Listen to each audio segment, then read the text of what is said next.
Electrical வெஹிக்கிள்க்கு ஒரு புது ராஜா வந்தாச்சு உலகத்துல. பழைய ராஜாவை சிம்மாசனத்திலிருந்து எட்டி உதைச்சிட்டு வந்திருக்காரு இவர். இது யார் தெரியுமா?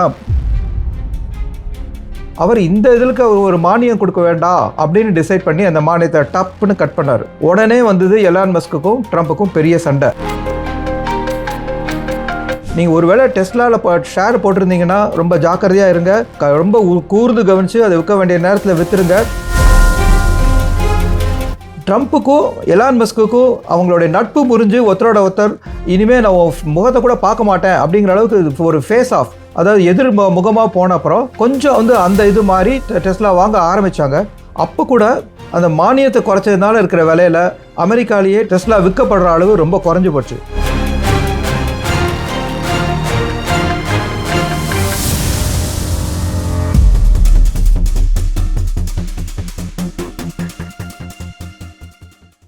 வணக்கம் நேயர்களே.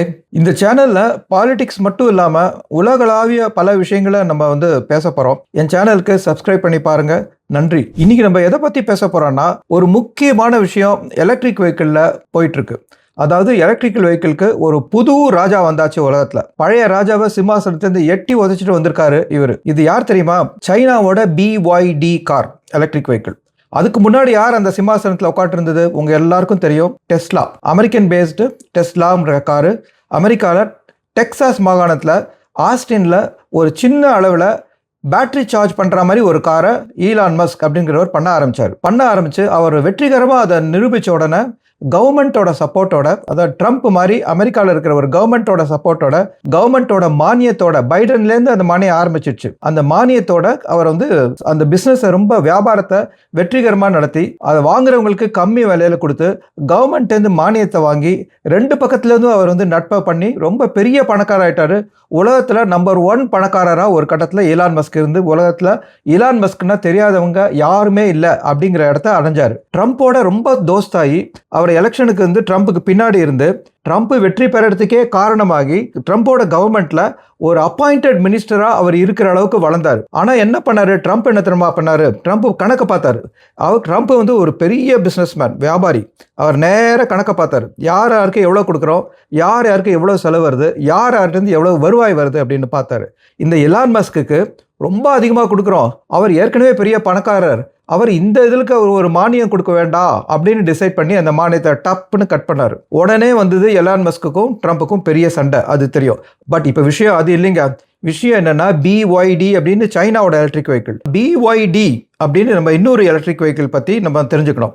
அது சைனாவோட எலக்ட்ரிக் வெஹிக்கிள். அது சைனாவில் ஷென்சன் மாகாணத்தில் முதல்ல ஸ்டார்ட் பண்ணி சைனாவில் மட்டும் எடுத்துகிட்டு இருந்தாங்க.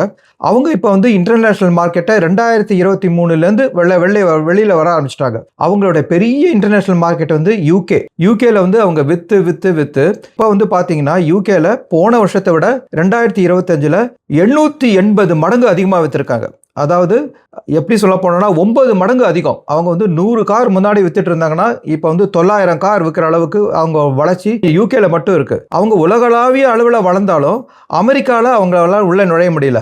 அதுக்கு இவ்வளோ நாளாக காரணம் எலான் மஸ்கோட எலக்ட்ரிக் வெஹிக்கிள் அங்கே காரணம். ஏன்னா அமெரிக்கா வெஹிக்கிள் விற்றாங்க.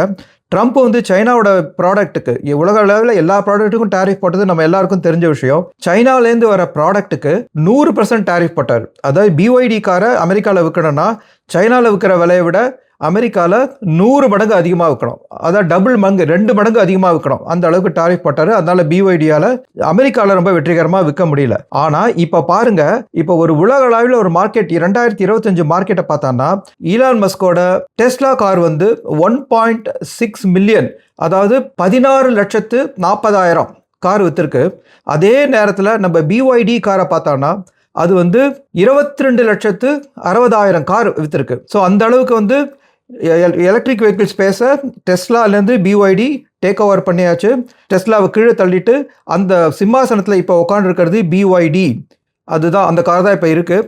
அதை நீங்கள் நோட் பண்ணிக்கணும். இது என்னென்னா 28% இயர் டு இயர் இன்க்ரீஸில் போயிட்டுருக்கு. ஸோ இந்த அளவில் போச்சுன்னா அடுத்த வருஷம் எப்படி இருக்குன்னு பாருங்கள். அவங்க மார்க்கெட்டை டெஸ்லாவால் இனிமேல் பிடிக்க முடியுமாங்கிறது ஒரு பெரிய சந்தேகம். அதனால் நீங்கள் ஒருவேளை டெஸ்லாவில் ஷேர் போட்டிருந்தீங்கன்னா ரொம்ப ஜாக்கிரதையாக இருங்க. ரொம்ப கூர்ந்து கவனித்து அதை விற்க வேண்டிய நேரத்தில் விற்றுருங்க. அதே நேரத்தில் ஒருவேளை நீங்கள் BYDக்கு போனோன்னா உங்களுக்கு நல்ல சந்தர்ப்பம், அதையும் நோட் பண்ணிக்கோங்க. இப்போ அமெரிக்காவில் டெஸ்லாவோட கார் ஏன் வந்து சரிவை நோக்கி போக ஆரம்பிச்சதுங்கிறதையும் நம்ம தெரிஞ்சுக்கணும். ஏன்னா அமெரிக்காவில் மேனுஃபேக்சர் பண்ணுற காரு அமெரிக்காவில் நிறையா விற்கணும், ஆனால் அங்கேயே சரிவு. அதுக்கு காரணம் என்னென்னா மானியத்தை கவர்மெண்ட் கட் பண்ணிடுச்சு. மானியத்தை கட் பண்ணதுனால என்னாகும், டெஸ்லாவோட கார் வெளியில் விற்கிற விலையை அவர் இன்க்ரீஸ் பண்ணி ஆடும். ஸோ டெஸ்லாவோட கார் விலை ஜாஸ்தியாக ஆக, அது மட்டும் இல்லாமல் இந்த ட்ரம்ப்போட பிரச்சனைனால என்னாச்சு, டெஸ்லா காரை அமெரிக்கங்களே கொஞ்சம் வெறுக்க ஆரம்பித்தாங்க. உங்களுக்கு தெரியுமா, டெஸ்லா காரை யாராவது பார்த்தானா ஒரு ஸ்டிக்கர் ஒட்டியிருக்கோம், நான் வந்து ட்ரம்ப்போட சப்போர்ட்டர் இல்லை அப்படின்ட்டு. அது காரணம் என்னென்னா, டெஸ்லா காரை வந்து அடிச்சு நொறுக்க ஆரம்பிச்சாங்க பப்ளிக் பார்த்தான்னா. அந்த அளவுக்கு வந்து எலான் மஸ்க் ட்ரம்ப் மேலே இருக்கிற கோபம் எலான் மஸ்க் மேலே இருக்கிற கோபமாக மாறி அந்த அளவுக்கு டெஸ்லா மேலே ஒரு வெறுப்பு இருந்தது. ஆனால் ட்ரம்ப்புக்கும் எலான் மஸ்க்குக்கும் அவங்களுடைய நட்பு முறிஞ்சு ஒருத்தரோட ஒருத்தர் இனிமேல் நான் முகத்தை கூட பார்க்க மாட்டேன் அப்படிங்கிற அளவுக்கு ஒரு ஃபேஸ் ஆஃப், அதாவது எதிர் முகமாக போன அப்புறம் கொஞ்சம் வந்து அந்த இது மாதிரி டெஸ்லா வாங்க ஆரம்பித்தாங்க. அப்போ கூட அந்த மானியத்தை குறைச்சதுனால இருக்கிற விலையில் அமெரிக்காலேயே டெஸ்லா விற்கப்படுற அளவு ரொம்ப குறைஞ்சி போச்சு. அதே சமயத்தில் நீங்கள் வந்து பிஒய்டியை பார்த்தீங்கன்னா ஒவ்வொரு வருஷத்துக்கு அடுத்த வருஷம் 28% இன்க்ரீஸ் ஆகுது. ஸோ அந்த அளவுக்கு வந்து பிஒய்டி அதிகமாக விற்குது. டெஸ்லா வந்து போன வருஷத்துக்கு இந்த வருஷத்துக்கு 16% வந்து குறைஞ்சிருக்கு. ஸோ அதுலேருந்து நமக்கு என்ன தெரியுது, டெஸ்லாவோட பிளேஸை அமெரிக்காலையும் பிஒய்டி வந்து கொஞ்சம் கொஞ்சமாக எடுத்துக்க போகுது. அதே சமயத்தில் சைனாவும் அமெரிக்காவும் ஏதாவது ஒரு டாரிஃப் ஒப்பந்தத்தில் வந்து டாரிஃபை குறைச்சிட்டாங்கன்னா பிஒய்டி சேல்ஸ் அமெரிக்காலையும் கூரை பிச்சுக்கிட்டு போகும். அதுவும் நம்ம தெரிஞ்சுக்கணும். ஸோ பிஒய்டி கார் அதோட வரலாறையும் நம்ம கொஞ்சம் தெரிஞ்சுக்கணும். இங்கே பிஒய்டி கார் வந்து முதல்ல ஒரு ரீசார்ஜபிள் பேட்டரி காராக 1990 அவங்க ஸ்டார்ட் பண்ணிட்டாங்க. ரொம்ப முன்னாடி, டெஸ்லா வரதுக்கு முன்னாடியே 1990 அவங்க ஸ்டார்ட் பண்ணிட்டாங்க. அதுக்கு முன்னாடி, அதாவது 2023 வரைக்கும் வோக்ஸ்வேகன், ஜெர்மனியோட வோக்ஸ்வேகன் தான் அமெரிக்காவில் அதிகம் விற்ற காராக இருந்தது. 2023 அந்த வோக்ஸ்வேகனை விட அவங்க பிஒய்டி அதிகமாக விற்க ஆரம்பித்த முதல் வருஷம். அந்த 2023 இப்போ 2025 வரைக்கும் பார்த்தோன்னா அவங்க வளர்ச்சிங்கிறது என்ன சொல்லலாம், அவங்க ஒவ்வொரு வருஷமும் அவங்க வளர்றது ஒவ்வொரு தடவையும் ஒரு 100% மேலே வளருது. அந்த அளவுக்கு நிச்சயமாக சொல்ல முடியும் ஒவ்வொரு வருஷத்துக்கும் அவங்களுடைய வளர்ச்சிங்கிறது. இப்போ இந்தியாவை எடுத்துக்கிட்டோம்னா இந்தியாவில் கிட்டத்தட்ட 59 வகை எலக்ட்ரிக் கார் இருக்குது இன்னி தேதியில் நம்ம பேசுகிற வரைக்கும். அதில் ரொம்ப மோஸ்ட் பாப்புலர் டெக் மஹிந்திராவோட MG Windsor EV electric vehicle. அது வந்து கிட்டத்தட்ட ஒரு 12,65,000 வருது. அதுதான் மோஸ்ட் பாப்புலர் கார் இந்தியாவில். அது இந்தியாவில் வந்து 2 மில்லியன் அளவுக்கு விற்றுருக்கு. உங்களுக்கு ஒரு கம்பேரிசனுக்காக சொல்கிறேன், இந்தியாவும் இதில் முன்னேறிட்டு வருது. 59 வகை எலக்ட்ரிக் கார் இருக்குங்க உங்களுக்கு வாங்கிறதுக்கு. இந்தியாவிலே நீங்கள் பார்த்து வாங்க ஆரம்பிக்கலாம். அதுவும் வந்து நல்லா போகுது, நல்ல விலையில் வருது.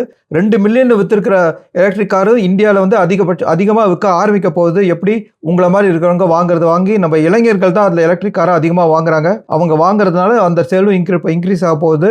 அது பிஒய்டியோட போட்டியோட போகிற நாள் வந்து வெகு தூரத்தில் இல்லைன்னு நம்மளால் சொல்ல முடியும். உலக அளவில் எலக்ட்ரிக் வெஹிக்கிள் வாங்குறத கஸ்டமர்ஸ் வந்து இன்க்ரீஸ் ஆகிறாங்க.